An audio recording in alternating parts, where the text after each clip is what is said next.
फूल्स card की बात करें अगर हम, और इस कार्ड को मैं आपको थोड़ा पास से जरूर दिखाना चाहूंगी। पहले इसमें जो लिखा है मैं उसको पढ़ के सुनाती हूँ आपको। इसमें लिखा हुआ है और इसके दो एट्रीब्यूट्स लिखे हुए हैं, यानी कि इसकी लाइट साइड क्या है और इसकी शेडो साइड क्या है। इस पे लिखा हुआ है fearlessly revealing emotions, helping people laugh at absurdity and hypocrisy. And shadow attributes पे लिखा हुआ है using humor to wound rather than liberate, denial of your emotional truth. हाँ जी, बिल्कुल वैसा ही कार्ड निकल कर आया है जैसा कि ये मुखौटा हमें बयान कर रहा है। Hiding something, hiding your emotions, hiding your true feelings. हालांकि जो इसका लाइट एट्रीब्यूट सभी लोगों के लिए नहीं होगा। कुछ लोग तो ऐसे हैं कि जो उनके दिल में है वही उनके जुबान पर है। ओके, कुछ लोगों के लिए ऐसा है कि आप जैसे अंदर से हैं वैसे ही बाहर से हैं। आप झूठ बोलना पसंद नहीं करते, चीज़ों को मास्क करना पसंद नहीं करते, जैसा है उसको वैसा ही अपने इमोशंस को पूरी तरीके से फियरलेसली बाहर ले आते हैं। और लोगों को, कुछ लोग आप में से कुछ लोग ऐसे जो जिनकी कंपनी में लोग हंसना पसंद करते होंगे, जिनकी कंपनी को लोग एंजॉय करना पसंद करते होंगे। आप बहुत ज़्यादा चीज़ों को सीरियसली नहीं लेते, लाइटली लेते हैं, और आपको रूढ़िवादिता पसंद नहीं है, आपको तुनक मिजाजी, आपको किसी भी तरह का आड़ा टेढ़ापन लोगों के अंदर आपको पसंद नहीं आता है। लेकिन इसके साथ में जो दूसरे कार्ड्स हमको जिस तरह का कहानी बयान कर रहे हैं, द आर्कएंजल कार्ड है, यहाँ पर द न्यूट कार्ड है, द रेवन कार्ड है। एक ओवरऑल अगर हम पर्सपेक्टिव से देखें, इस पूरी रीडिंग को अगर हम देखें, यानी आपकी पर्सनैलिटी के जो प्लस पॉइंट्स हैं वो मैंने आपको बता दिए हैं, और भी हैं बहुत सारे प्लस पॉइंट्स हैं आपकी पर्सनैलिटी के। एक तो ये कि आप काफ़ी फ्रेंडली नेचर के होंगे, आप जल्दी ही लोगों से घुल मिल जाते होंगे, या फिर आप नई जगहों को या नई चीज़ों को अपनाने में आपको ज़्यादा प्रॉब्लम नहीं होती होगी। बच्चों के साथ भी स्पेशली आप बहुत अच्छे से घुल मिल जाते होंगे। आपके अंदर एक छोटा बच्चा है, एक हंसता खेलता बच्चा है, जो कि जिसकी प्योरिटी, जिसकी इनोसेंस लोगों को पसंद आती होगी, ठीक है। लेकिन कहीं ना कहीं मुझे ऐसा भी लगता है कि आप अंदर से काफी हर्ट फील करते हैं। मैं इसको थोड़ा पास ले लेती हूँ। ओके, मुझे ऐसा लगता है कि आप अंदर ही अंदर से कहीं थोड़ा बहुत हर्ट फील करते हैं, या फिर पास्ट हर्ट की वजह से आपने अब अपनी ट्रू फीलिंग्स को लोगों से छुपाना शुरू कर दिया है। सच आपके दिल का सच आप दूसरों को नहीं बताते, या फिर अपने अंदर का दर्द आपने अंदर ही छुपा रखा है, और उसके ऊपर आपने एक हंसता हुआ चेहरा का मुखौटा लगा लिया। यानी आप लोगों को हमेशा हैप्पी नजर आते हैं। लोगों के सामने आप लोगों को ऐसा ही लगता होगा कि ये बहुत खुश है, बहुत बैलेंस है, इसकी लाइफ में कोई प्रॉब्लम नहीं है, जबकि आपके अंदर जो कुछ भी चल रहा है उसके बारे में लोग शायद नहीं जान पाते होंगे। बाहर से क्योंकि आप हमेशा स्माइलिंग नजर आते हैं, बाहर से क्योंकि आप हमेशा ही खुश नजर आते हैं, और लेकिन क्योंकि आप चाइल्ड लाइक है, हार्ट से आप बिल्कुल बच्चे की तरह, इसलिए आप दूसरे लोगों का दुख नहीं देख सकते होंगे। आप बहुत जल्दी लोगों की दया करते होंगे, या उनको हेल्प करने के लिए आगे आ जाते होंगे, मुझे ऐसा लगता है। आप में से कुछ लोगों के चाइल्ड मेमोरीज यानी बचपन की मेमोरीज बहुत ज़्यादा अच्छी मेमोरीज नहीं होगी। आपको बचपन का या तो कोई ट्रॉमा एक्सपीरियंस रहा है आपको, या कोई बैड मेमोरीज हैं आपकी। और आपका चाइल्डहुड, कुछ लोगों का, सबका नहीं, कुछ लोगों का चाइल्डहुड बहुत अच्छा नहीं गुजरा होगा, और आपको चाइल्डहुड हीलिंग की या इनर चाइल्ड हीलिंग की आपको ज़रूरत है, ऐसा मुझे लगता है। या तो बचपन से ही आपको ये सिखाया गया है कि दबा कर रखो, अपनी भावनाओं को छुपा कर रखो, एक ओवर एक्सप्रेस मत करो। आपको अपनी लिमिटेशंस बार बार याद दिला कर आपके व्यक्तित्व का पूरा विकास नहीं होने दिया गया। आपके ऊपर सीमाएं बांध दी गई, आपके ऊपर आपको जो आप हैं उसके अलावा कुछ और बन जाना या कुछ और तरीके से बिहेव करना, उसके लिए आपको बाध्य किया गया हो कि नहीं, ऐसे नहीं रहना, ऐसे रहना पड़ेगा, नहीं ऐसे नहीं करना, ऐसे करना पड़ेगा। तो आपके अंदर के व्यक्तित्व को, आपके अंदर के बचपन को, या आपके अंदर के इनर चाइल्ड को पूरी तरह से ग्रो होने का मौका नहीं मिल पाया, या तो फिर आप ओवर प्रोटेक्टिव रहे लोगों, मतलब आपके मदर या आपके फादर ओवर प्रोटेक्टिव रहे हो, कंट्रोलिंग नेचर के रहे हो, और आपको लोगों के साथ में ज़्यादा घुलने मिलने नहीं दिया गया हो। आप बहुत अच्छा लोगों के साथ में या एक्सपीरियंस नहीं ले पाए हो, दुनिया का एक्सपीरियंस ज़्यादा ले नहीं पाए हो, आपका एक्सपोजर नहीं हो पाया, आप आउटर वर्ल्ड से आपका बहुत ज़्यादा एक्सपोजर नहीं हो पाया।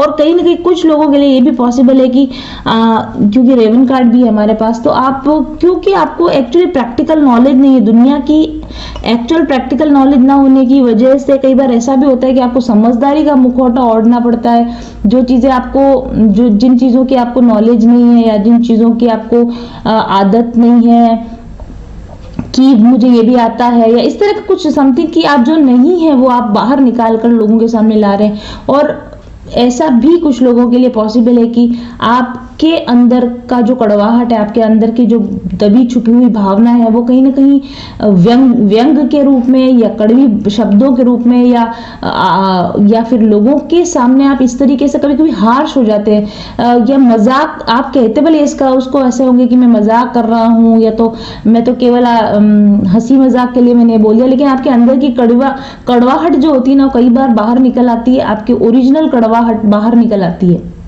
व्यंग के रूप में आप लोगों को तंज कस देते हैं, आप लोगों को, आप अपने अंदर चाह कर भी जो आपके अंदर की कड़वाहट है उसको कभी कभी आप रोक नहीं पाते हैं, और बुरी तरीके से आप लोगों के साथ में बहुत ही कड़वा पेश आते होंगे, बहुत ही कर्कश आप पेश आते होंगे, और एकदम से अपने आप को डिस्टेंट कर लेते होंगे। यानी कि आपके दो रूप इस तरह से हो सकते हैं कि कुछ समय के लिए या कुछ दिनों के लिए या एक ही घंटे में कुछ समय के लिए आप बहुत अच्छे मूड में, जॉली मूड में अचानक बात करें लोगों से, और अचानक से जैसे आपके अंदर का कोई पुराना दर्द उभर आया, टीस उभर आई, और आप एकदम व्यंगात्मक नजरिए से या कर्कश में आप बात करने लगे, एकदम से आप बहुत ही लोगों के साथ में अटैच हो जाते हैं जल्दी से, और जल्दी ही हर्ट हो जाते हैं, और आप एकदम से लोगों के साथ अपने आप को दूर कर लेते हैं, अपने आप को सेपरेट कर लेते हैं। इस तरह की कुछ पर्सनैलिटी आपके अंदर है, यानी आपकी एक ही पर्सनैलिटी में कई सारे परतें छुपी हुई है, कुछ खुशी को प्रदर्शित करती हैं, और कुछ जो होती है वो आपके अंदर की छुपी हुई भावना को कभी कभी बाहर निकाल कर ले आती हैं, ऐसा मुझे फील होता है। और मुझे ऐसा भी लगता है कि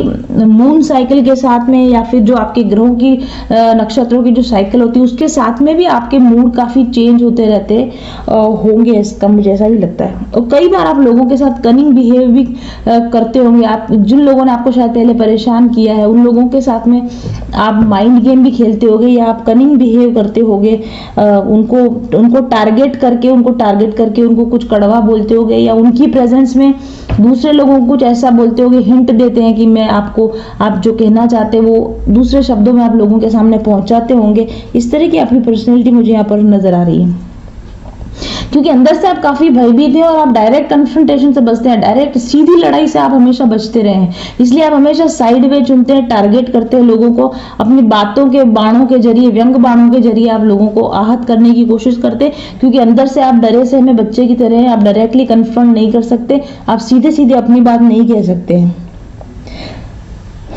कुछ लोगों के लिए ऐसा भी पॉसिबल है कि आप एम्पैथ होंगे, आप हाईली सेंसिटिव होंगे, आप नेचर के साथ में कनेक्ट करना पसंद करते होंगे,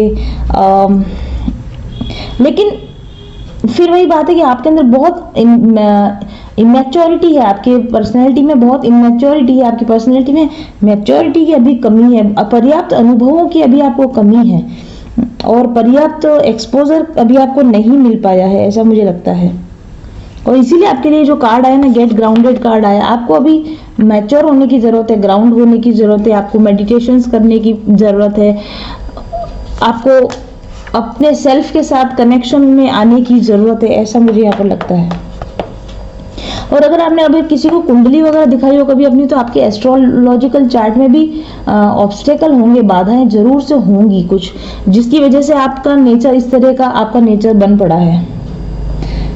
ऐसा भी पॉसिबल है कि आप में से कुछ लोगों के लिए ऐसा भी पॉसिबल है कि या तो बचपन में ही आप अपनी फैमिली से अलग हो गए, या फिर बड़े होने के बाद आपको अपने स्पाउस से अलग हो गए, या अपने लव से आप अलग हो गए, और उसका गम, उसका दर्द या उसका जो शिकायत है वो अभी भी आपके अंदर कहीं ना कहीं बाकी है, और अभी भी आपके अंदर जो रिजेंटमेंट बाकी है, जो आपके अंदर छटपटाहट बाकी है, उसको अगर आप निकालना चाहते हैं तो, और जिसकी वजह से आप इस तरह का थोड़ा अजीब सा बिहेवियर करते हैं, तो उसके लिए आपके लिए कार्ड है गेट ग्राउंडेड। अपना थोड़ा मेडिटेशंस कीजिए, अपने आप को ग्राउंड करने की कोशिश कीजिए, नेचर में समय बिताने की, एकांत में समय बिताने की, सेल्फ एनालिसिस करने की आप कोशिश कीजिए, तो आप इन पर्सनैलिटी ट्रेट की जो आपकी कमियां हैं उसको आप सुधार पाएंगे। और मुझे ऐसे भी लगता है कि आप में से कुछ लोग पराविद्याओं की तरफ ज़्यादा आकर्षित होते होंगे, एस्ट्रोलॉजी, टैरो रीडिंग की तरफ तो ऑब्वियसली आप होंगे, इसे आप देख रहे हैं। लेकिन इसके अलावा भी जैसे जादू टोना, तंत्र मंत्र, टोटके करना, ब्लैक मैजिक जिसको बोलते हैं, उसकी तरफ भी आपका अट्रैक्शन रहा है या आगे भी भविष्य में कभी आपका अट्रैक्शन हो सकता है, ऐसा मुझे लगता है।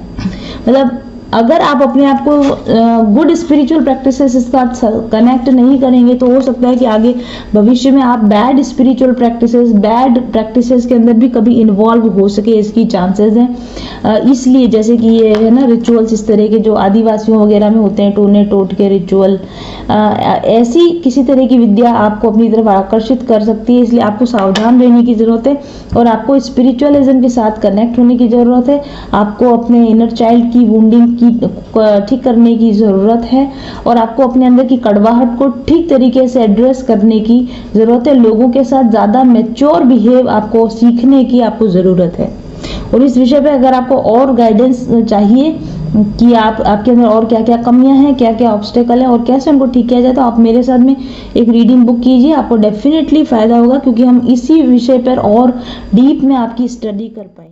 आज से कुछ साल पहले मेरी जिंदगी में इतनी निराशा आ चुकी थी कि लगता था कि कुछ भी अच्छा नहीं होगा।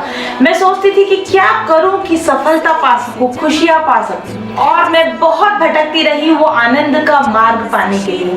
और आखिरकार बहुत भटकने के बाद एक उम्मीद मिली, एक तरीका मिला, एक ऐसा तरीका जिससे मैंने अगले 2 ही सालों में वो सब हासिल कर लिया जो कि पाना कभी मेरा सपना था। उन तरीकों को अपना कर अपने लिए तो मैंने जिंदगी को अच्छा बनाया ही, बल्कि उन्हीं तरीकों को यूज करके मैंने बनाया mindful journeys spiritual healing course and master manifestation course. यकीन मानिए ये कोर्स आपको इंटरनेट पर कहीं भी नहीं मिलेगा। इसमें दी गई टेक्निक्स आपके सपनों को सच करने में 100% इफेक्टिव हैं।